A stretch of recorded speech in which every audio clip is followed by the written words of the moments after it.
Hey guys, Poppa-D here. Sunday morning, we're getting ready to head over to Lake Tahoe here at the Hotel Nevada this morning. We have over 50 motorcycles all riding the loneliest highway today. We're parked all around the side here. Here's the entrance to the casino. Like I told you guys in my previous video, they let us park right out here on the street. I said, it's about 50 motorcycles here. I haven't counted them all. Just want to give you guys a quick look of all the bikes. It's 4:30 Pacific time, and I think I'm still on North Carolina time because I'm already awake.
For you.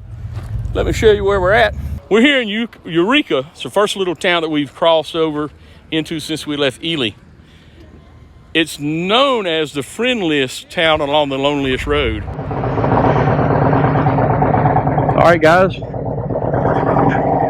I'll let the group go out ahead of me. I'm going to try to catch them up the road here. We are leaving Eureka.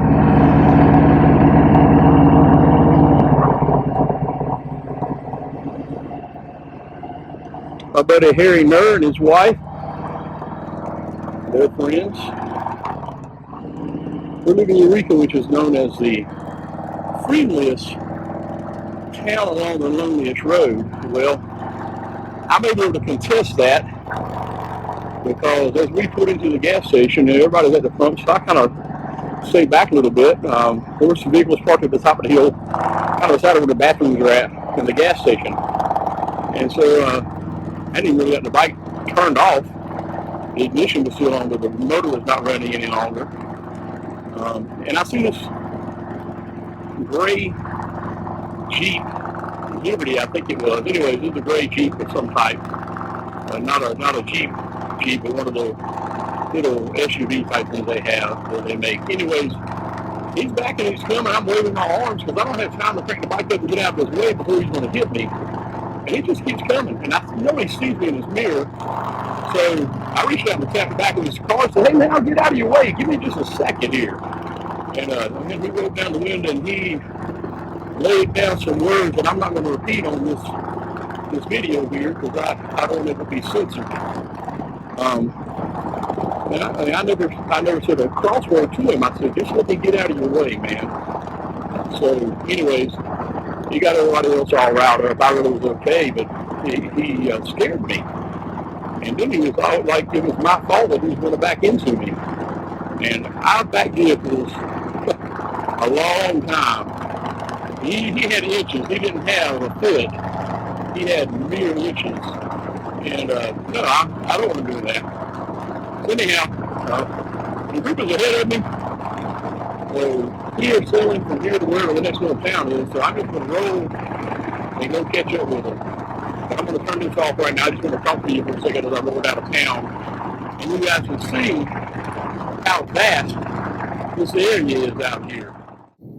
So I took off trying to catch up with the group.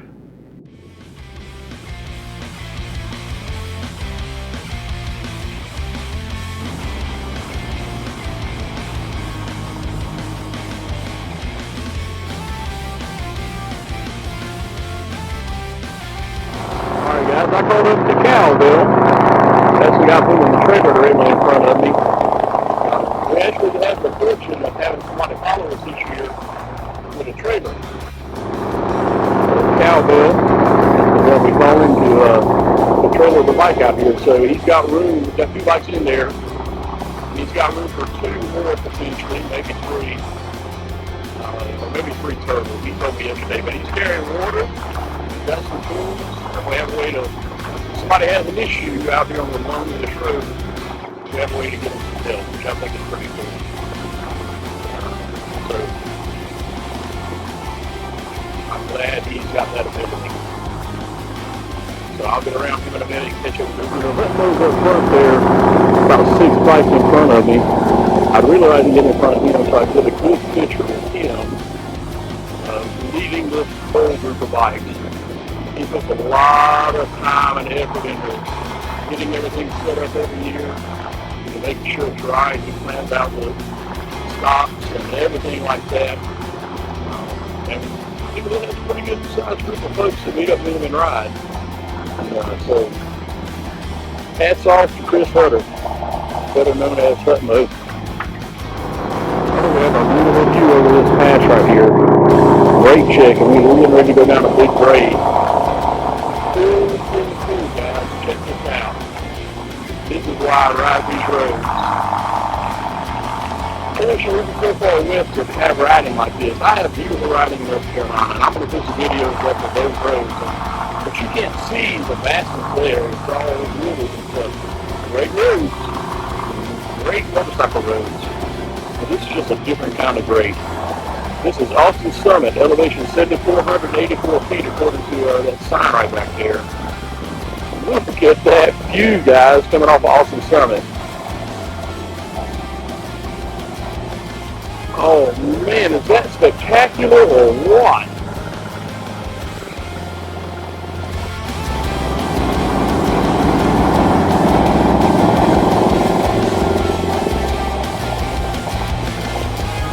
Unless you want to whip through here, but you can't, you know. But is this a good road? Yes, sir, Bob. This is coming down the hill from Austin Summit into Austin, Nevada.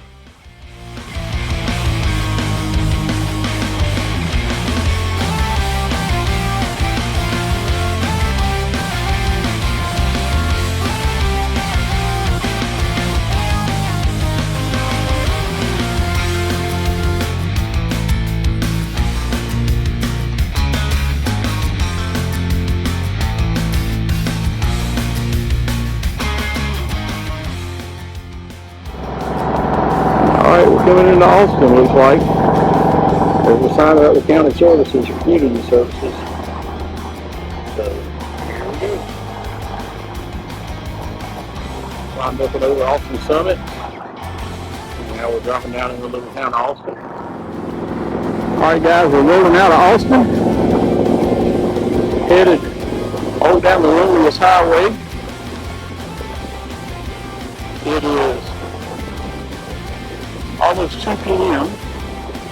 and we've got 185 miles to go. We're at 6,000 foot of elevation and 81.5 degrees Fahrenheit.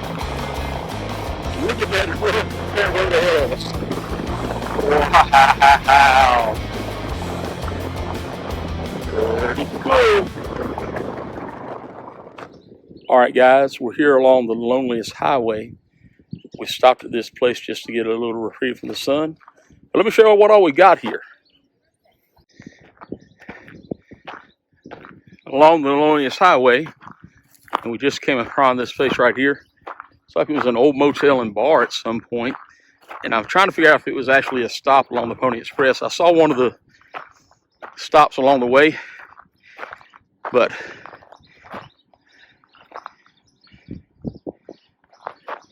there's a wash house and bunk house. See, it's like these containers they put together and made a little hotel at some point. Pretty cool. All right, guys, Gypsy Tour, day 3. We're somewhere between Austin and Carson City. We're welcome to Middlegate.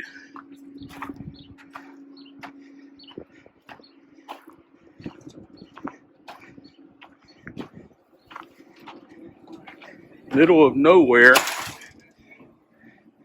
elevation 4,600 feet, population 17.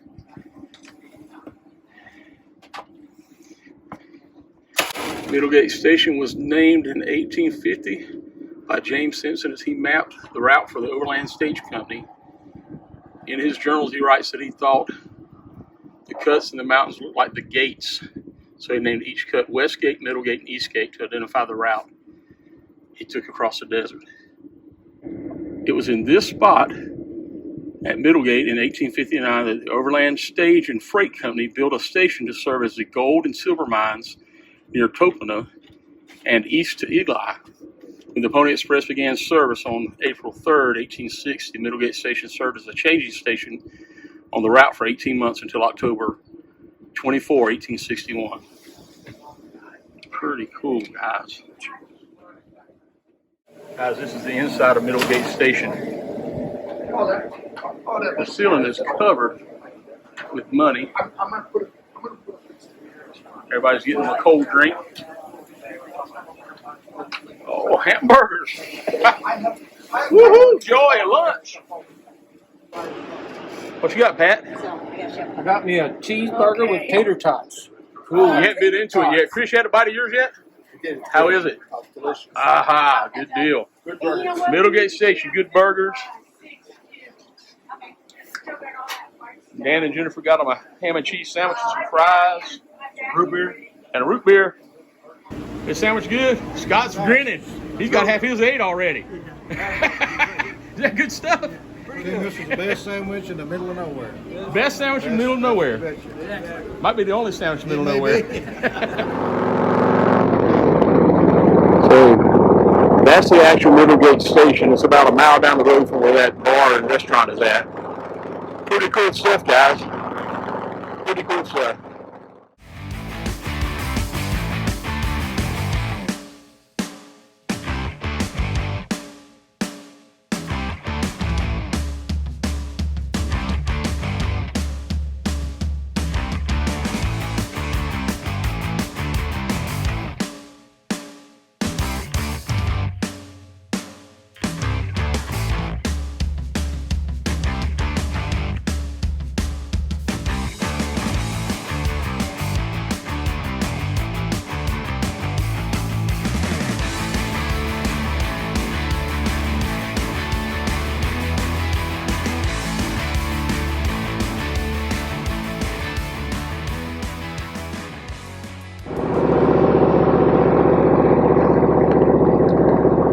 guys, we're rolling to Fallon.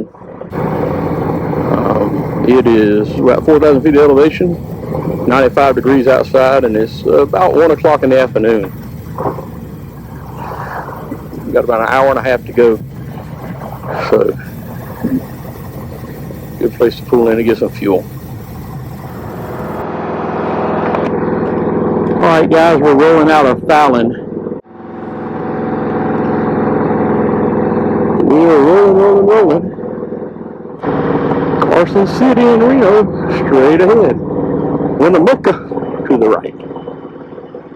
So, there's the nugget. So this is part of the Pony Express Trail and the California Trail. Oh yeah, we stopped there for about 10 minutes and now it's 99.5 degrees. And we got 76 miles to go to get to our destination. So next stop is the Carson Valley Inn, Casino and Hotel in Minden, Nevada. That's where our rally's going to be at this year. So I'll click the video on right before we get there and we'll show us rolling in to Carson City. Can't wait to see some of the guys that I haven't seen in a while. Alright, check back with you guys later. I hope you've been enjoying the ride. I know I have.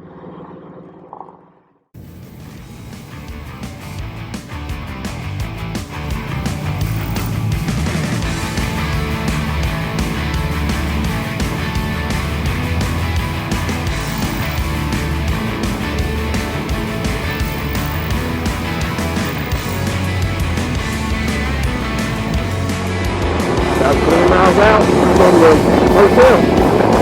I believe I'm seeing the mountains around Tahoe up there in the distance.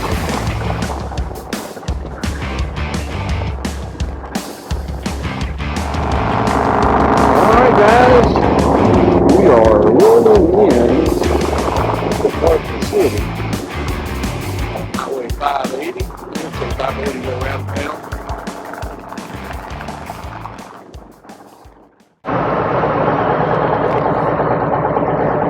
So we've stopped here for a moment. I think Chris is just confirming his route.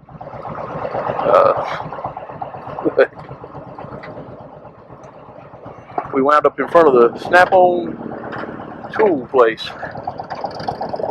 Pretty cool.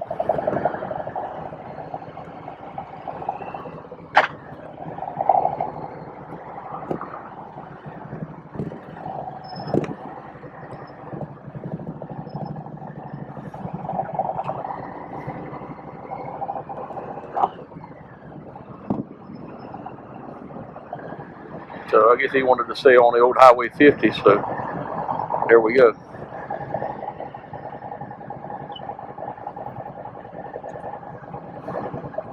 And I'm taking up the rear behind Brother Allen.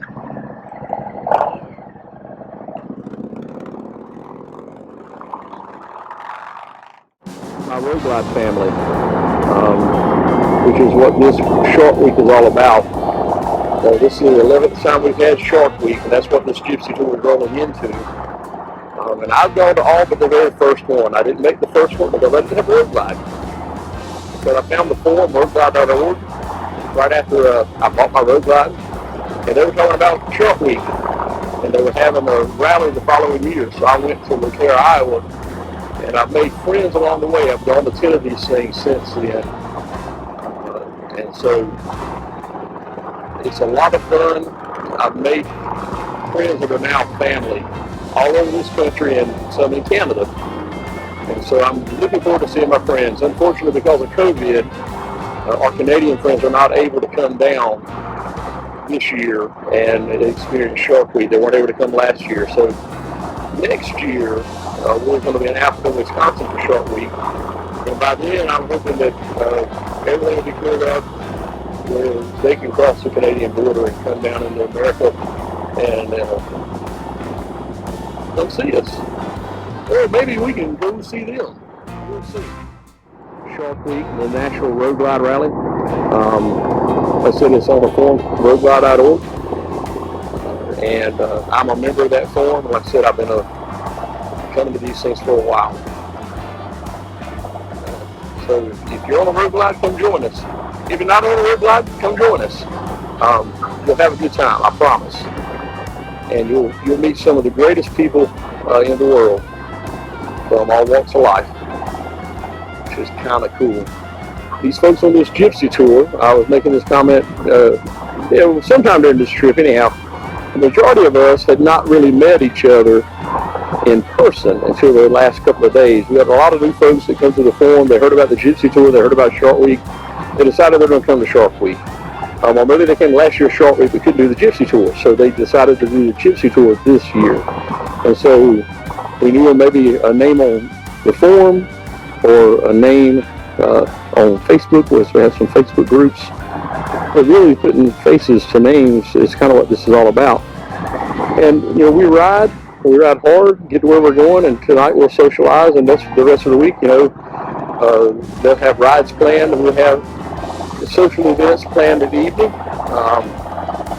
It's a lot of fun. So we are rolling in to the Carson Valley Inn and Casino.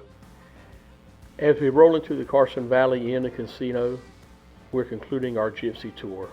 It's been a great few days of riding with new and old friends. We had pretty good weather for the most part. The first day we had a lot of rain. But this is going to conclude my Road to Tahoe series.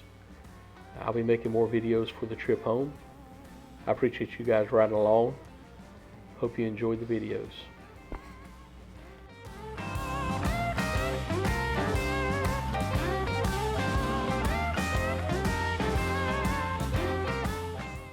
Thanks for riding along, guys. Check back again for more great videos. Subscribe to my channel, and we'll catch you on the next ride.